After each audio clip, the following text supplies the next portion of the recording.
All right, welcome to House Education. This is a joint hearing of House and Senate Education Committees. And I'm going to turn the introductions over to Representative Brady. This is kind of her bailiwick, and take it away. We are going to have some testimony this afternoon. We'll ask witnesses to introduce themselves, but about a range of issues in our teacher workforce, teacher pipeline. We know this has been identified for many years as a challenge in the state. And we have a shortage in many areas, and we have an exceptionally high number of teachers on provisional licenses. So we're going to get a couple different pieces of information here about some of the solutions and the work happening around the state to address this from some different angles. Some of it will be a bit of a sort of check back on legislation that we passed 2 years ago, 3 years ago, 2 years ago. They all start to blur together 2 years ago as part of a larger workforce bill, and the teacher workforce piece was swept into that commerce bill 2 years ago. And some of it is more organic work that's happening in the field and some innovative ways to address some of it. And several witnesses here, you two and Colin Robinson will be here in a bit, that have a real clear sense, I think, of what some of the biggest challenges in the field are and what some of our workforce kind of outlook might be. So if you would introduce yourself, and then thank you for playing. So I'm Andrew Crowden. I'm with the Agency of Education. I'm the Assistant Director of the Ed Quality Division. So that means I primarily oversee the licensing and the pre-service or teacher preparation teams. Good afternoon, everybody. I'm John Castle. I'm the Executive Director of the Vermont Rural Education Collaborative. We work with 8 supervisory unions and supervisory districts in the Northeast Kingdom, primarily. A little bit of Orange County and a few other, Washington County. We have 1 school in, that kind of thing. But 50 schools total, 8 different SUs and SDs. I'm a former superintendent of schools at North Country Supervisory Union and Rutland Northeast. Great, yeah, so I can get us started. So a couple of these things the House folks saw from me last year. So just a little bit of an update, and then getting some really specific things on how the funds are actually being used. So really exciting projects going on this year. So just to start with the grounding, I had it in the slides that first is a graph of our provisional licenses and emergency licenses. I combined them both in there. So you can see it's a pretty stark. In 2017, it was about 430 combined between provisional and emergency licenses. Last school year, it ended up being 795. So we've really seen a doubling over the past several years. Can I interrupt just a quick second? Yes. Just so everybody understands, could you just talk a little bit about the difference of what's a provisional license, what's an emergency license? And do these numbers include administrators, or is this just teachers? Yep. So it's all educator licenses. So it would include any admin license or even special ed, some like school psychologist, school nurse, stuff like that. We have a number of different endorsements. So provisional license is a 2-year license with an option for a 3rd year for extenuating circumstances, which we are in. So there's a lot of 3rd-year ones. And some of the qualifications are different. You need to have basically a bachelor's degree in the subject, pass the test, or be a teacher in a different area. So a math teacher who's now teaching science, or what we're seeing is a lot of teachers who are now working as special educators. We're also seeing a higher percentage of those provisionals being totally new people with no other license. It used to be about 50-50. The most recent data was actually 60% were totally new folks with no other license. So more people, and they're less experienced. Emergency licenses are 1 year, no opportunity for extensions. The requirements are a bachelor's degree, and the hiring district or SU needs to demonstrate what they've done to try to fill the position. So they have to show that they've had it posted multiple times, if they're doing a hiring bonus, stuff like that. Another trend is it used to be emergency licenses. We'd have maybe a dozen each year, and it was retired teachers who just had an expired license, so we put them on emergency. Now it's community members, it's family members who see a vacancy in their kid's school, and so far this year, on that next slide, we've actually issued 108 emergency licenses. So the numbers I ran just before coming in, we have 527 provisional licenses that we've issued for this school year, 108 emergency licenses, and we currently have 76 pending applications. Some of them may not go anywhere, but so it's about 711 total. So a little bit less than last year. Kind of looking at that graph, we'll see that like 22, 23, there's a bit of a plateau with a downturn. So I imagine once we have the end of the year, we'll see that again. It is a 2-year license, so the question is what's that following year going to look like? We're hoping, based off the numbers of the work that we're doing, that it'll at least be a little bit stabilized and be a continued plateau for now. That second, technically slide 3, that's a breakdown of the top licenses, endorsement areas. So for provisionals, the most are special ed, elementary ed, school counselor, early childhood, and principal. And these are just what we've issued this school year. That's not including the folks who are still working on one that was issued last year. So special educator, I believe it's about 150 special educators currently working on a provisional license. It's kind of hard to get a good number on it. Another difference with emergencies is no admin, special ed, or student services. So that's why you don't see special ed, school counselor, or principal on that list. But you can see a common trend there is elementary education. We just did our critical shortage report, and elementary education came on there for the first time. So what are we doing about it? Before we jump on, yes. can I a couple questions here? Absolutely. Yeah. I just wanted, I know you said that about, we have 711 provisional emergency licenses.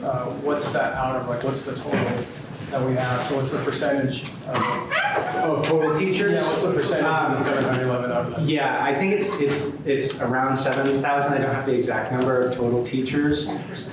Yeah, so, and that's just that 711 is what we've issued this year. So there's still people from last year, and we've had a huge increase in that third year, or additional 1 year request. So follow-up, do you have a total on how many, the 711 plus what we had?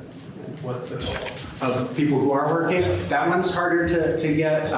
What I just saw, it was, I want to say it was like 800, so there are a lot of people who don't end up working both years. And another thing we see is actually sometimes 3 provisional licenses are the same classroom. So the person, they don't make it through the year, someone new comes in, they don't make it through the year, so it's 3 different people in the classroom. That's another trend we've been seeing. I'm not sure on exact numbers, that's anecdotal. Sorry, can I just ask, you're saying that in one classroom, 3 different people try and teach it, and 3 different people? Over the course of the year, yeah. So we're seeing a lot of there've always been mid-year quits, but we'll see like right around Thanksgiving, we get an increase in applications to fill vacancies that happened this time of year after break in January, and then in March, a smaller set. And that's a trend that's in other states as well. Yeah. So, and that's one of the challenges of temporary licenses is it's someone who hasn't had a preparation program, so they are less successful. Sometimes their administrator is also on a provisional license, so they may not feel totally able to support someone. The expectations of someone on a provisional license are the same expectations for a 30-year veteran. So a lot of that turnover that we're seeing are those very new people who don't have all that training. So that's where a lot of our focus has been. And when we get to the slide on the specific programs, you can see what folks are doing. I have a further question, and you don't need to have that specifics right now, but does AOE have data on where all those provisional emergency licenses are being utilized where they're teaching? I mean, anecdotally, we know we just came for lunch with superintendents and talking to a couple of them, some of them have like 30% of their teachers. Yeah. I can get some. We have different ways of data collection, and sometimes it looks a little bit different between the two, but like in general, it'll be some of the areas you would expect. We know, Chittenden County and some of the other districts, the way administrators will say is we were able to start the school year without vacancies, where other districts can't say the same thing. If there is any of that kind of breakdown that you can provide as a Yeah. follow-up, I think several of us would be interested in seeing. For sure, that's been something I've really wanted to try to get a good solid answer that we Yeah. feel confident sharing, but we can, I can pull together some stuff that we can share.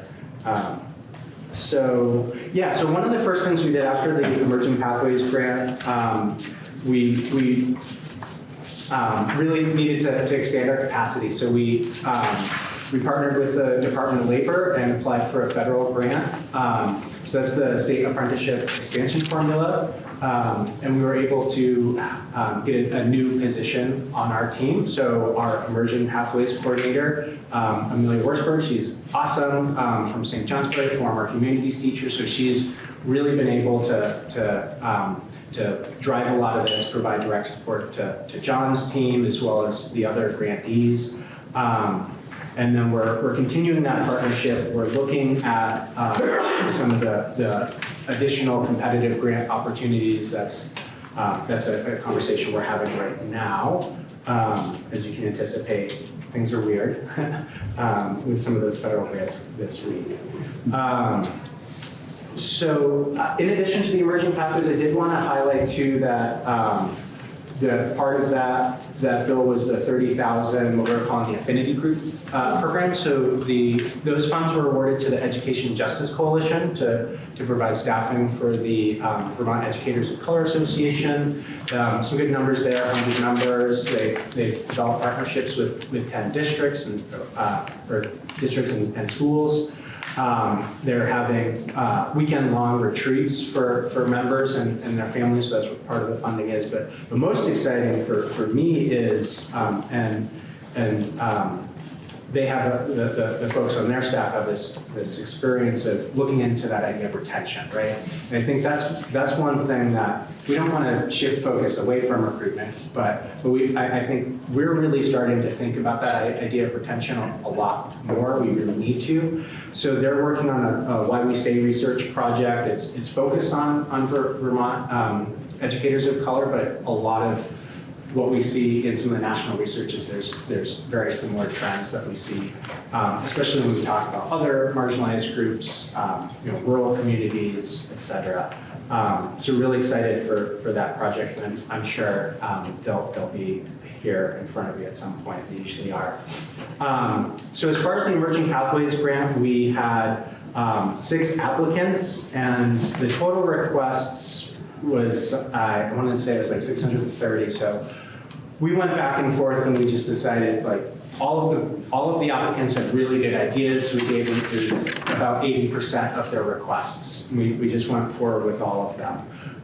You can see a breakdown. By and large, a common theme is supporting people on provisional licenses. And when we look nationally, what other states are doing is that first low-hanging fruit is those people who are in the classrooms now. They have a bachelor's degree. You can have some sort of one-year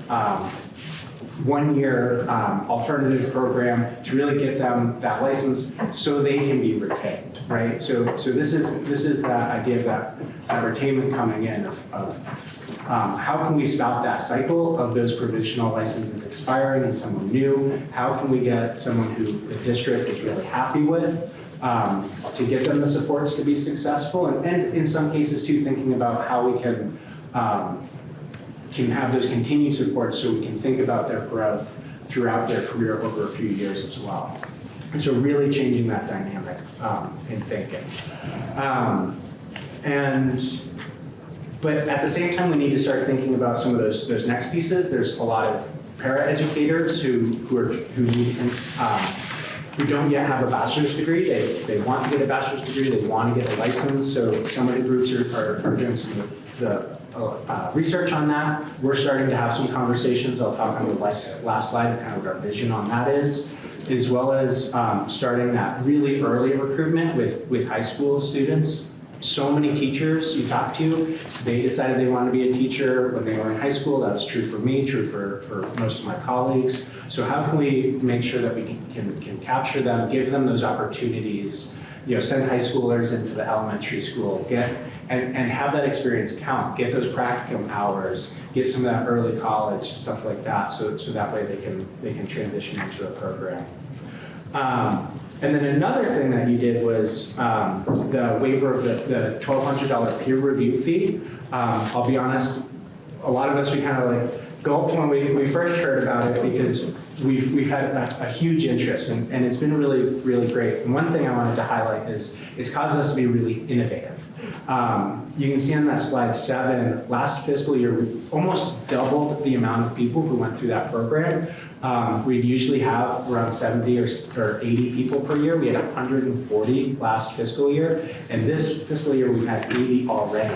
So we've had to really innovate our processes to make sure we can efficiently go through that, but we've really been very careful not to lower quality on that. So I had a couple, so this next slide, one of the biggest hurdles to this was that for the peer review program, every single person going through it, we schedule an interview for them to meet with 2 licensed teachers who've reviewed everything, and more often than not, when that meeting starts, we say, hey, so what questions do you have for the candidate? Say, none, they're great, I'm gonna recommend. So we decided to make the interview optional. And so the wait time for individuals went from, on average, 3 to 4 months down to 1 to 2 months. So that's one of the biggest reasons why we've been able to process so many earlier. And then the slide 9 and 10, if folks want to look at that, the summary is that what we found was that when we had that live interview, the person was nervous, they didn't have any other resources, so we'd ask a question, and they would like come up with an answer that was good enough. But what we've started doing is more of an asynchronous. We send them the questions and say, these are the questions that your panelists have. Can you provide additional evidence and write it? And so it's given us a much higher confidence in those candidates and what they've been able to produce. So that's where we've seen not just this increase in quantity, but that increase in quality from those applicants. And then anecdotally, this change has made it so we've been able to recruit panelists. So panelists are working teachers. And one of the reasons why we had so many challenges last year is there's a teacher shortage, right? So we were down to 40 individual teachers supporting that program as panelists. With those changes and the hard work of our current coordinator, Michelle, we've been able to get to 200 panelist teachers who've been able to help. So that's been phenomenal. And also our business office helped us make some changes to our contracting process. Can you remind me when the fee was reinstated? It was or how long it was 5 years, so I think 2029 is what I want to say. It really did lead to a lot of innovation in that program. We're continuing to innovate. I didn't put up everything in here, but we've been using it a lot, working with mostly with principals and special ed directors who have really good candidates. One thing that when I was the peer review coordinator right in early COVID, I saw this trend of folks on provisional licenses, trying to go through, doing all the right things. Right around that winter of year 2, they'd reach out and just say, I can spend time on meeting the needs of my students, or I can spend time on this thing for licensure. And even if that means I can't come back next year, I need to meet my students' needs right now. And I can't even tell you how many people I had that conversation with. So I've been working with a lot of administrators who have those folks who kind of like on paper, you can tell they have this amazing experience, they have the qualifications, they're just not checking the boxes. So how can we, using examples from New Hampshire and this idea of that's the New Hampshire site-based licensing plan, we've been working with that team, as well as that philosophy of apprenticeships, of how can we use that experience of as they're working, having their administrators, having a mentor teacher, really observe and sign off on them meeting those standards. And it's a very small number we've been doing that, but this flexibility between all of you and between our standards board has been really helpful for that. Then the final slide in here is kind of what our vision for the next couple of years is what we're hoping to create. And a lot of this already exists, which I always try to think of it, we don't need to like reinvent all the infrastructure. How can we use the existing infrastructure to just create more alignment and really support folks. So if we think about the teaching profession as a highway, there's a lot of off-ramps, so we're trying to create more on-ramps onto it. So as we think about one of the biggest resources in our schools are paraeducators. And there are not very many pathways for them to get a bachelor's degree and a teaching license while working full-time. And a lot of times they have second jobs, so they can't work nights or weekends. So we've been working with our higher ed partners to think about ways that we can take examples from other states to develop this pathway. And then from there, how can we then reach out to those high school students, CTE students, and get them fed into that type of program as well. So that's kind of like our next, the next item that we're talking with higher ed and with folks all across the state. And maybe next time I'm in here, we can get some actionable parts from that way. Thank you. Yeah.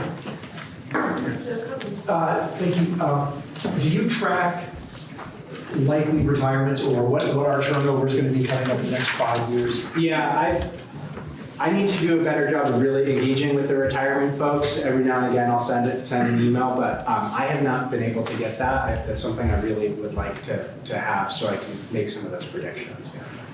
It's a good reminder to I just don't know who the right person to email is, basically. So if anyone knows, email me. Yeah. Any other questions on this portion? Thank you, really helpful, good reminder to us to follow up on the legislation that we pass and see implementation through, and really appreciate the way that perhaps some forced innovation though has helped make it perhaps a little bit more streamlined and viable option. Yeah, absolutely, absolutely. Thank you, always open to ideas of how we can help. Absolutely, thank you. Great. And so then a focus on one of the projects. Yes. Well, thanks for having me, folks. I appreciate it. Just to maybe step back a little bit, give you some context. When I was a superintendent of schools at North Country, we were often competing with Kingdom East for having the most provisional emergency licenses. And then superintendent there, Jen Botzinger, we would sort of say, we're up to 45, we're up to 50. And there were some years I think we surpassed 60. And Andrew can probably attest to that. So I know very well that the challenges of many of our school districts, but certainly in our most rural communities, are real for hiring our teachers. And I think it's beyond what we've traditionally thought. School librarians, sometimes guidance counselors, math and science teachers, middle school, high school, but it really is pretty pervasive at this point. So even schools are struggling with hiring elementary teachers. So I say that to make sure that we understand that there's a real need, but the other side of that is we have wonderful schools out there with amazing teachers doing amazing work, and even people that are coming to the profession in non-traditional ways are sometimes just blow our mind how ready they are to dive in and learn to be an educator. And some have a natural knack, some don't, and some have some challenges, and that's why we sometimes see this churn. As Andrew indicated, sometimes we would have a middle school position open one year, and then that person would be on a provisional license. They might last a year, and then they would be gone, and then we'd have to try that process all over again. Currently, right now, in the Brighton Elementary School, they have North Country Supervisory Union instructional coaches in math and science going out to the school to provide math and science instruction because the individuals they hired didn't work out. And so it becomes very difficult to hire mid-year, and so school districts figure it out. But those are individuals that really should be supporting their colleagues in the field that are learning to be math and science teachers. So it's not always just the impact of those individual classrooms. Sometimes the impact is residual, right, within a school and even a supervisory. So I certainly want to illustrate that the needs are there. And even though we're now, 4 years, 5 years from the pandemic, it's not only about the pandemic, right? These are sort of national trends and shifts in people pursuing careers in education. I know Andrew had also provided some data around traditional educational prep programs have seen a decline. we really see the entire ecosystem of educator workforce development is something that needs to be addressed. So when we started this process, I reached out to then Secretary Dan French. That was the fall of 2022. He said, been thinking about this. We need a third party to help move some of this forward. And we started some discussions, and thankfully we were provided a grant for VREC to do this work. That grant didn't officially get signed off on until last September, not this fall, but September of 2023. So that's when we formally began. We added some capacity to do some of this work and immediately started that partnership, working directly with Andrew and others at the agency, but also the Department of Labor. The third partner in that has been Vermont NEA. They have been wonderful to work with, and their place in the initial work that we've done is they're providing what's referred to as supplemental instruction for our apprentices currently. And so they've been, right from the very beginning, an integral part of that. And I really want to highlight the importance of that partnership, because I don't think any one of these, individual agencies or organizations could do it alone. I think the fact that we are a direct conduit to the field, and I'm able to communicate directly with superintendents and HR coordinators and knew firsthand the needs, I think that has helped some of the initial work. So when we embarked, I did a lot of research looking at national models and trying to figure out what would fit in a Vermont context, and realized that we needed to look at a multi-pronged attack. So we looked at, first and foremost, this idea of a para pathway, sometimes referred to as an earn and learn pathway, because that's what we were hearing from our superintendents. They have a lot of very promising para-educators in their schools that don't have a pathway to get a bachelor's, but would make wonderful teachers. But even when they are finding non-traditional pathways, they often have to leave their employment to student teach. So in a true apprenticeship program, they're able to get experience in their job, maintain their employment, their benefits, and all of those things. So that was our first approach, partly based on the needs of our region, but also based on some of the national models, what was being successful, and actually discouraging registered apprenticeship programs being for teachers of record. The problem is we couldn't identify a higher ed partner. So at that point, Vermont State University just really wasn't in a place to really engage in that work. UVM didn't seem interested, and the private colleges just they didn't have the capacity to turn around a new non-traditional program. We did explore some other national organizations like Western Governors University and never really got the traction. So I'm pleased. I think we've seen more interest from VTSU, and I think that's very promising. So we put that on hold, and we shifted our focus to those teachers that are the same teachers that Andrew was talking about that are going through peer review. And so the Registered Apprenticeship Program started this fall with 28 individuals with 7 supervisory unions or supervisory districts in the Northeast Kingdom. We've lost a couple of people for a variety of reasons, but we're at 26 with 6 of our SUs and SDs. And I think we've had a very successful pilot.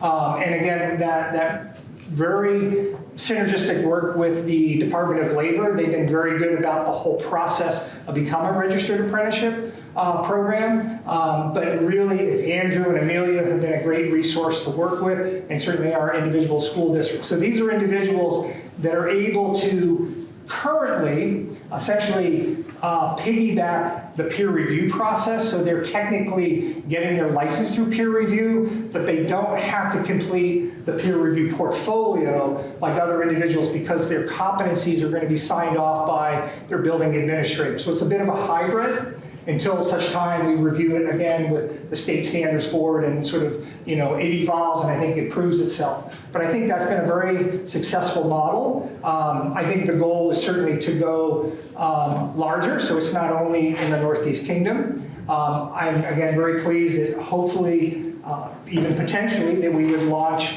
an earn and learn para pathway by next fall. I think that's aspirational and ambitious, but it's not out of the question, and I think that's a real promising pathway. The third area that we're working on, and again, this is thanks to the Emerging Pathways grant. Again, I have this sort of appreciation yet frustration working with the agency, as Andrew knows. It took a long time to get that first grant, and it felt like we missed almost a year of time. Unfortunately, the same thing happened with the Emerging Pathways Fund that was appropriated 2 sessions ago. Those RFPs went out in March or April of this past year.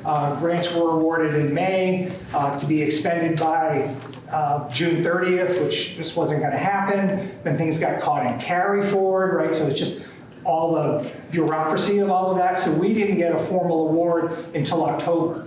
So it was impossible for us to be able to move fast enough with the hope to create a residency program by this coming fall. So we're now looking at the fall of 2026.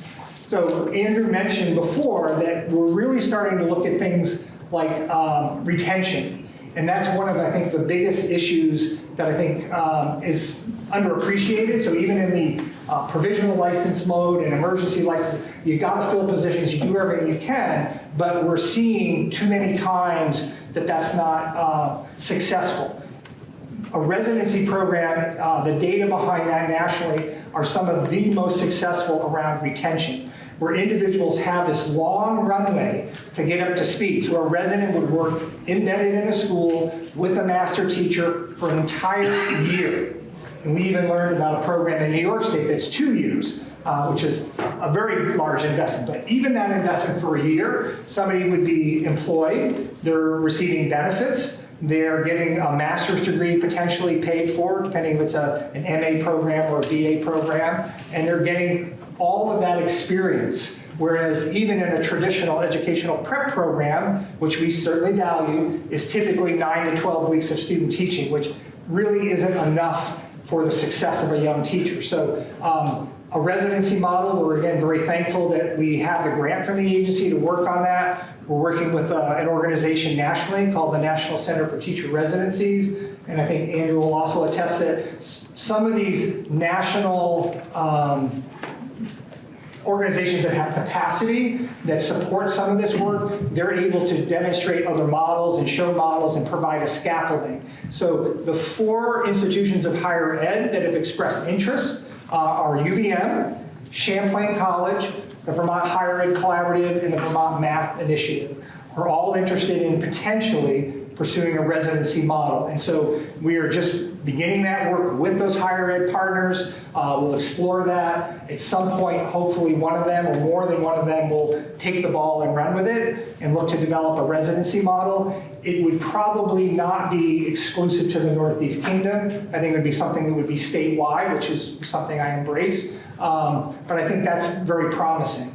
The last thing I wanted to share with you as part of the work that we've done is we've created a cohort of teachers and administrators in the Northeast Kingdom from high schools and career and technical centers that we call NEK Next Gen Teachers. So these are individuals that are trying to promote careers in education with secondary students, so that we start right at that level, encouraging them to get work-based learning experiences, things like after-school programs, summer programs, helping them learn about educational prep programs, whether that's UVM or St. Michael's or Johnson, and so creating that next generation and creating an enthusiasm around the careers in education is something we feel we need to plant those seeds early. So our approach has been all of those. I don't think any one of them is sort of the magic. I think they're all important to growing a workforce for the future that has high quality and I think high levels of retention. And we appreciate that partnership that we have. I enjoy working so much with Andrew. I certainly encourage that your 2 bodies will consider, along with those folks making decisions around the finances, the forgivable loan program, which I know you will hear about shortly, is something that we very much support and believe that that's part of the success of a new generation of teachers. But that those emerging pathways grants, I think there's still much more potential to support things like a residency program and other alternative pathways that we've yet to sort of scratch the surface. And I think we can't look at these things as one-time appropriations. I think they need to be ongoing investments. And I would also just suggest that an investment in the continued capacity of the agency. So since Amelia's been involved, she's essentially taken the ball from the work that I was doing and going threefold, because that's her focus, where I was running other things for the organization that I do. And I think, having that ability to grow alternative pathways for licensure and promote the careers and education with somebody dedicated to that in the agency is really valuable. So hopefully there's a way to figure out to sustain that. There you go. Thank you.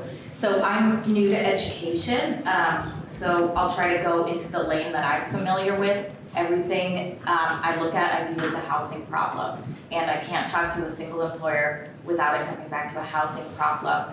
I wonder if the person who's doing the pathways work or anybody in your sphere is looking at the number of teachers who are dissatisfied with their housing or cost burdened by their housing. I personally think that any campuses that might no longer be used for education in the future would be a great place to look at housing and particular teacher housing.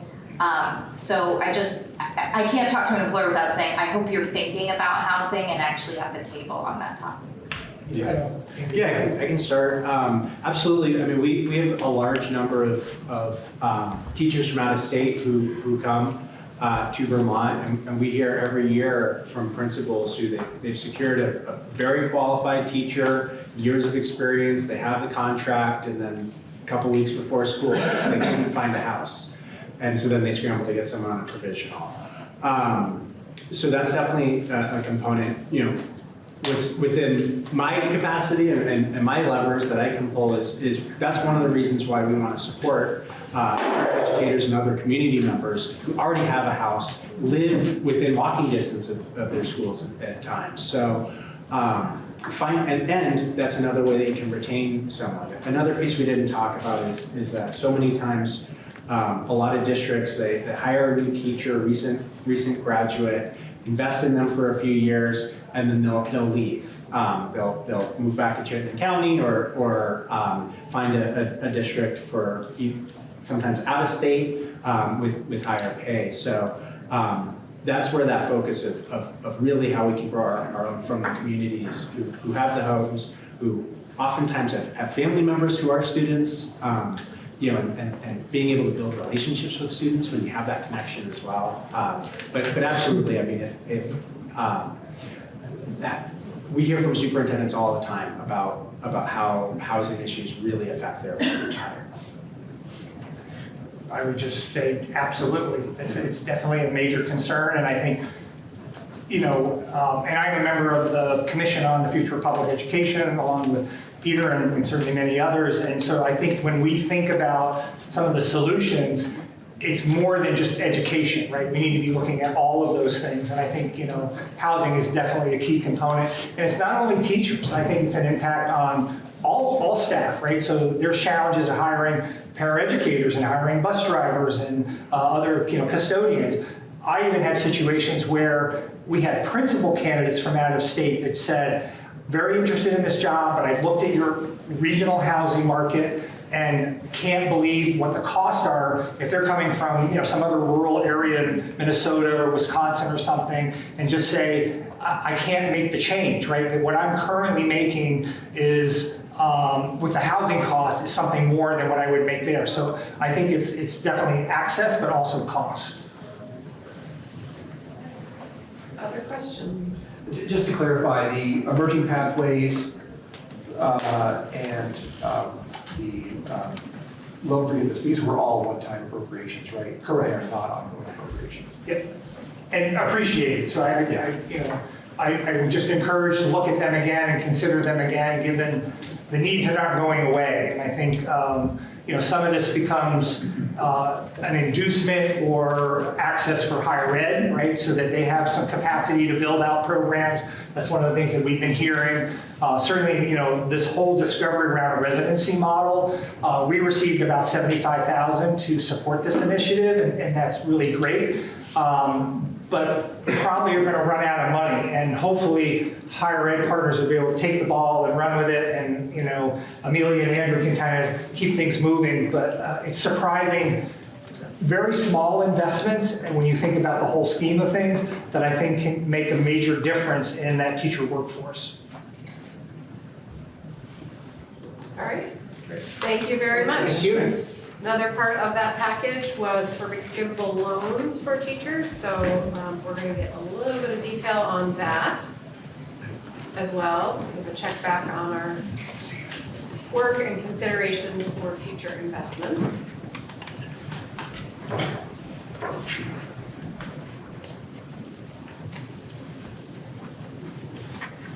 You mind to introduce yourself? Sure. Thanks for coming. Yeah, thank you very much for having me. My name is Scott Giles. I'm the president and CEO of the Vermont Student Assistance Corporation.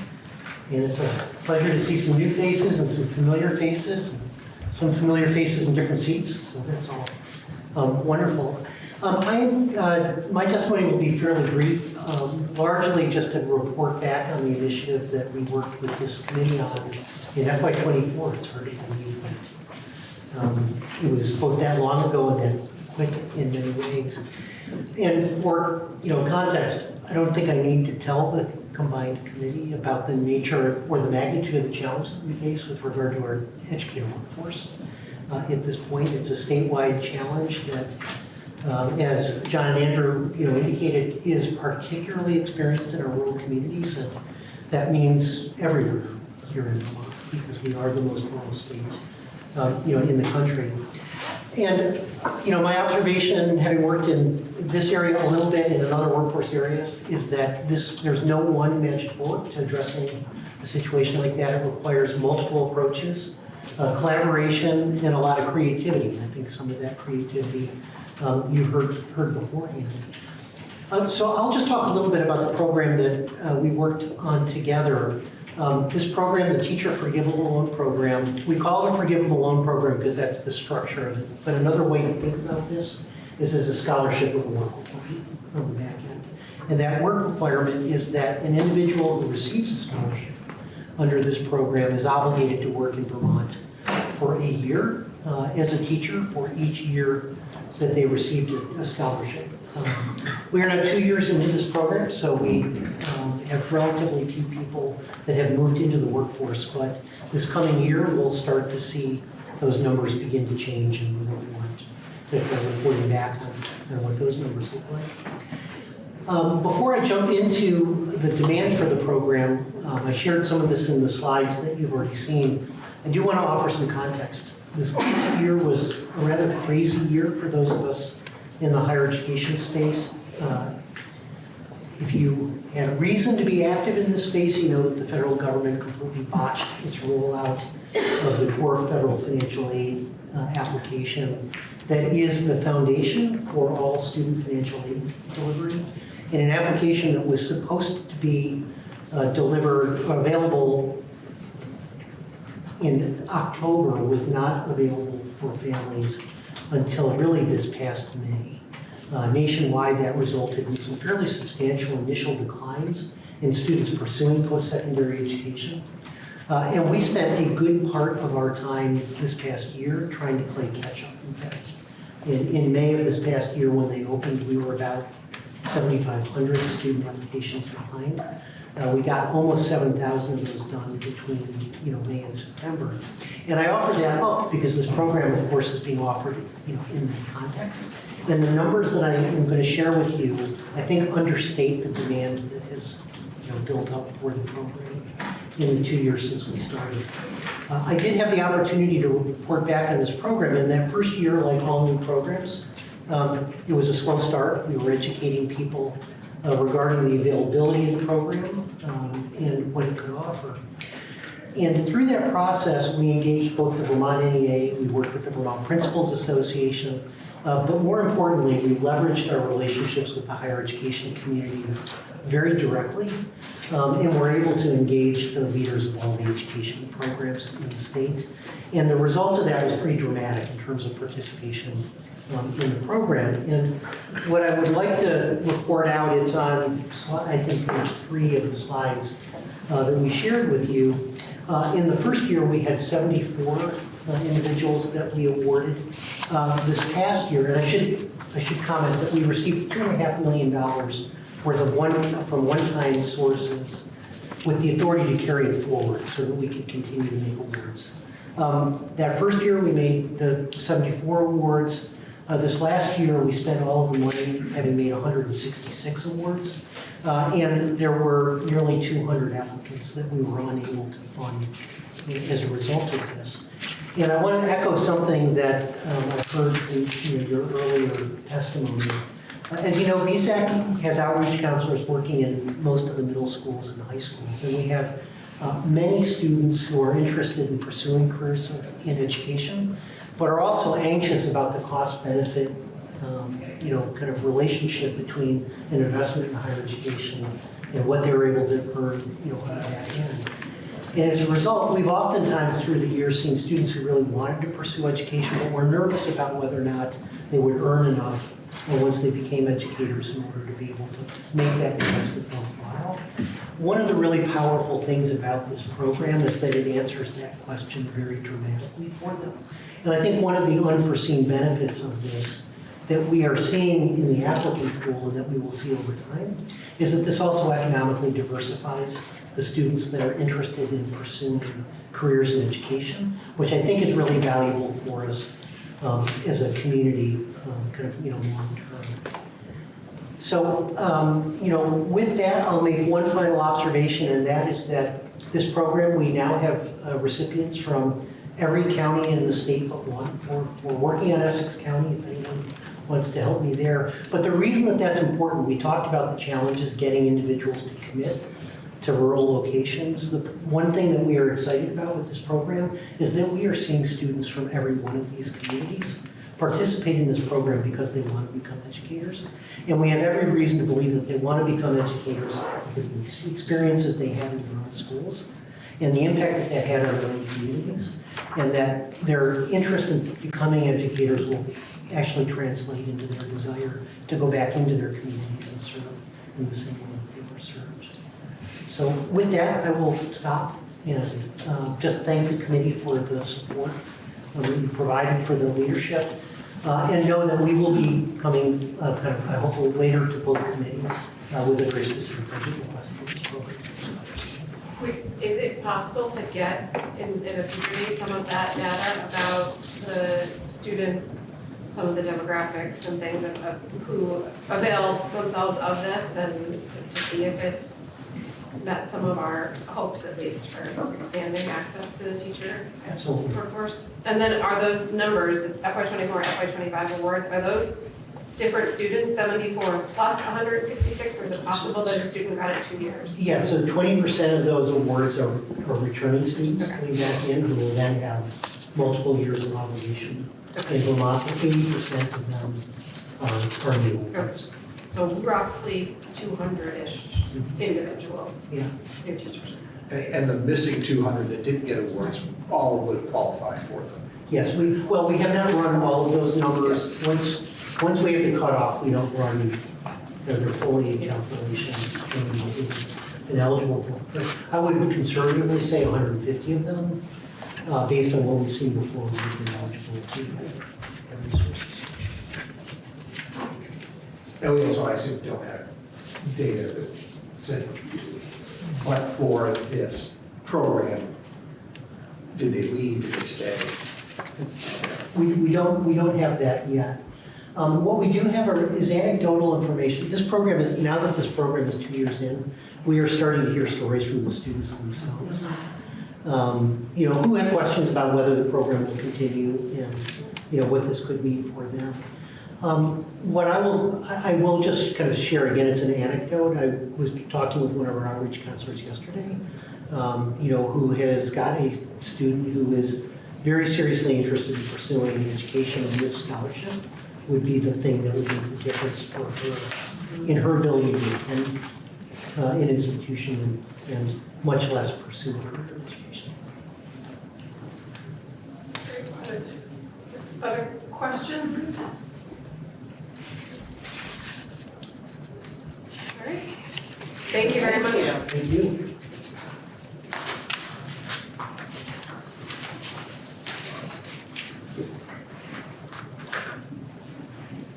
And we have one more witness this afternoon before we have to be on the floor at 3, so we'll try to wrap by 2:50.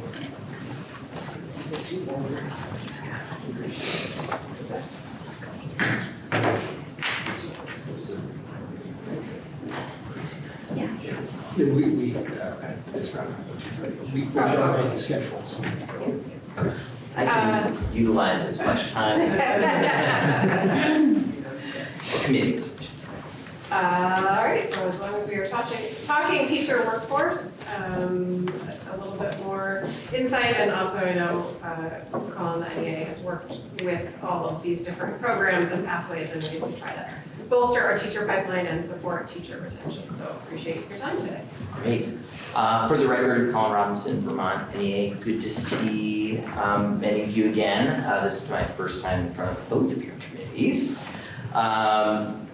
And I apologize, I was previously booked, so I didn't have the luxury of hearing all of the previous conversation, but I did connect with my colleagues who came before me, so I understand the general contours of what they were speaking to. So I will attempt not to be repetitive, but apologies in advance if I touch on something that they may have already touched on. I wanted to start by providing a little bit of context. You know, Vermont NEA, we're the union that represents, we have about 12,000 members, public school educators, teachers, and school support staff. And I think your committees generally understand that issues impacting the pipeline and the teacher and educator workforce predate the pandemic. I think we all know that the reasons the pandemic exacerbated those, and that's why the House and Senate Education Committee did such important, impactful work, as we've already heard, in the past several years to address some of these acute challenges. I do want to acknowledge, though, that we are still hearing from our members about the immense and critical social emotional needs students have, how that impacts their ability to access their learning, and how that impacts educators' ability to do their jobs and meet their needs. Burnout continues to be high. Ability to attract and retain folks continues to be high. I imagine Andrew may have spoken to this, but you know, 50% of teachers leave after the first 5 years, and that number continues. I was talking with some members earlier this week who, with just so folks are aware, you know, our back of the envelope calculation is somewhere between 300 and 400 positions are being eliminated across the state right now. And as districts have been going through those reductions, early career educators are saying, like, I'm not sure I'm going to be able to continue in this. And so I just wanted to contextualize the highly important and impactful work that has been done and that the legislature's led on and that we have engaged in with our partners at the AOE and VREC and VSAC, that it's still really difficult.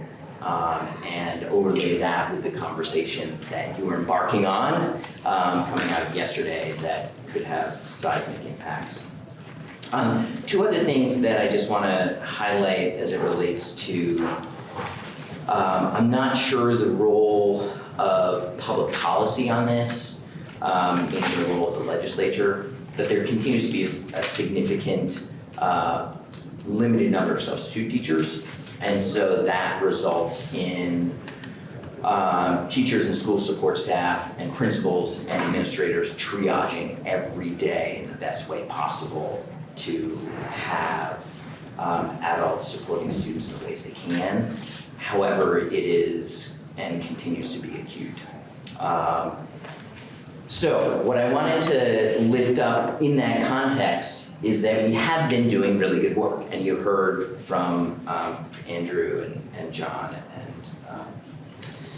and Scott earlier. One of the first kind of leading edge program was a program that Vermont NEA stood up, actually with the help of Senate Ed at that point in the throes of the pandemic, to draw down some ARP ESSER funds to basically throw gas on what was a burning ember of something called Grow VT Ed.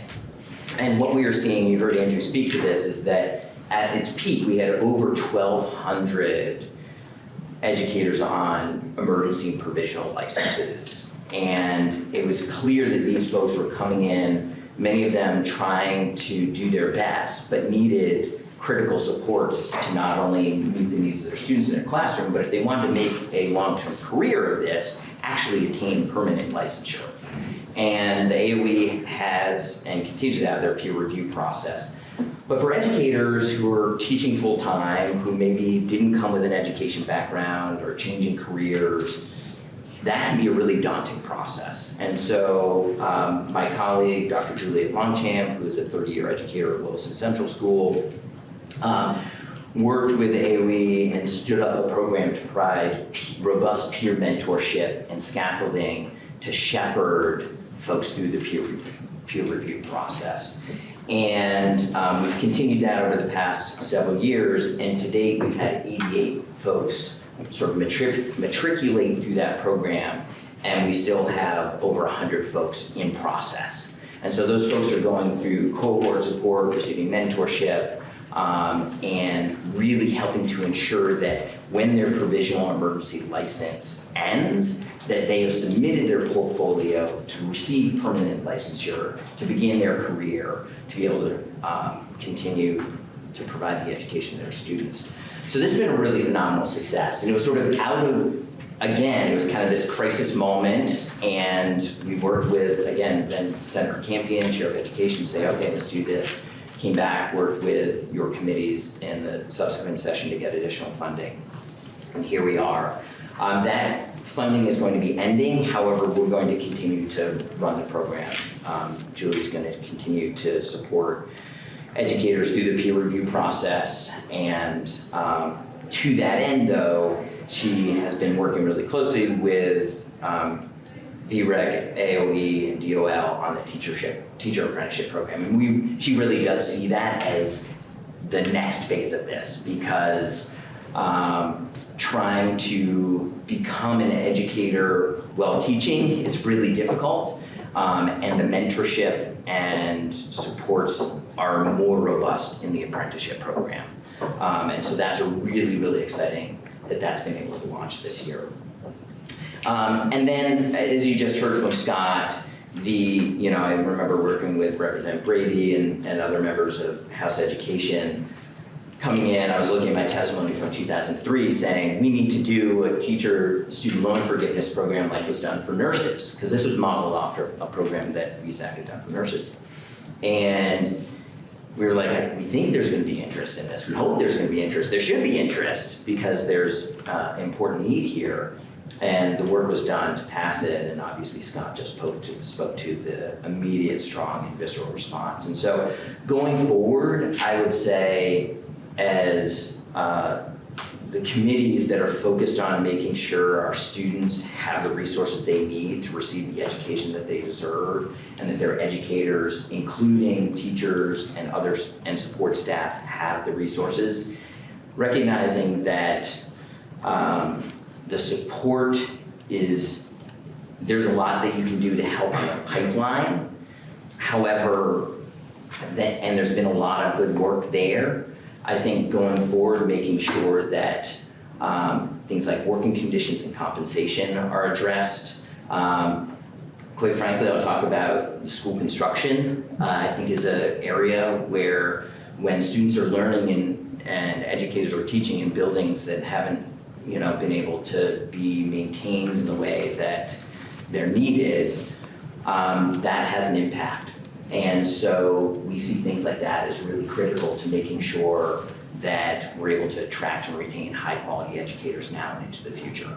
So I'll pause those. I have some prepared materials that unfortunately I didn't get to Annie in time. I do have written, I printed out copies of folks who are interested in paper. But I'll send those to Annie so she can post, and I'm happy to answer questions as well. I did have one final thought. Oh, yeah. School support staff. Those have been, they're one of the biggest vacancies that have been incredibly difficult to fill.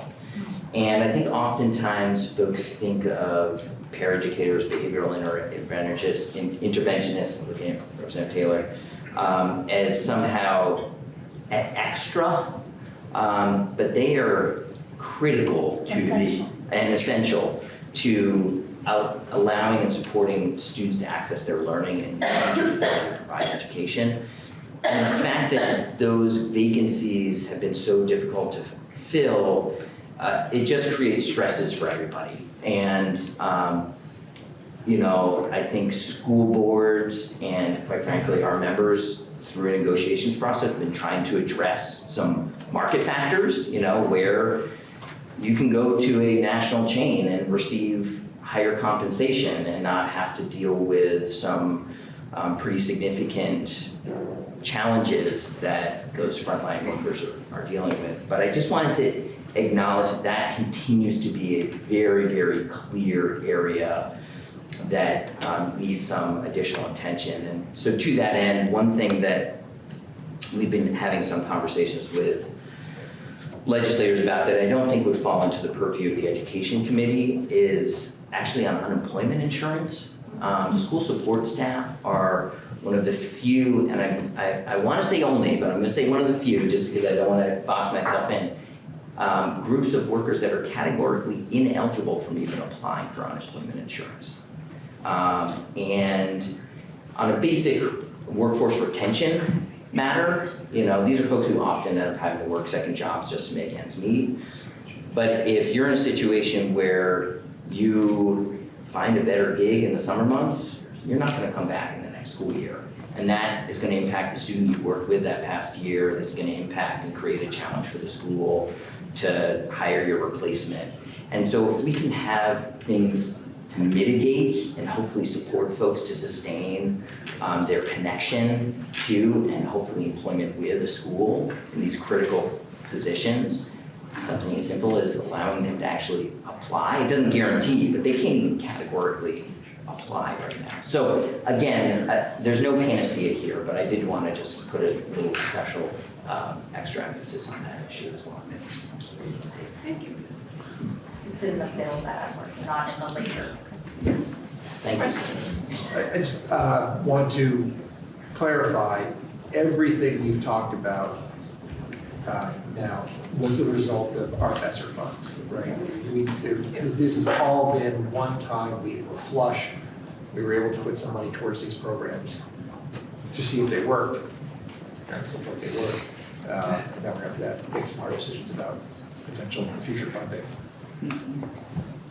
I also just note as a comment, right, thinking about this too, whether it's the teacher loan forgivable program or, the nurse forgivable loan program, we, as a state, don't invest at a robust level in higher education by any stretch of the imagination, and I'm sure we'll get into that when we look at budget requests. But barring a significant policy change in that direction, which I might advocate for, another way in which we can support our institutions of higher education in Vermont are some of these other ways that we directly impact students who are accessing those institutions. I don't think it should replace perhaps a more significant investment in higher education writ large, but I do think that there's some benefit for us to think about as in our political lens. And I recognize that this, again, isn't in the totality of the scope, perhaps, of your committees. But I'd be remiss to not acknowledge things like housing has impacts, not only on the students and their own housing status, but I'm sure if you had the Superintendents or Principals Association sitting here, they would talk about any number of offers that were made to educators who wanted to actually come from other states for various reasons. We got a full dose of it before you walk. Okay, great, okay. Okay, good. I did have the catch-all caveat at the beginning that I might repeat something, so.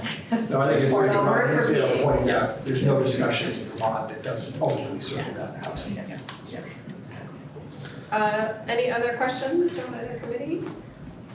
Thank you. All right. Thank you. We'll wrap there. Committee will be off now. Okay. Get everything forward.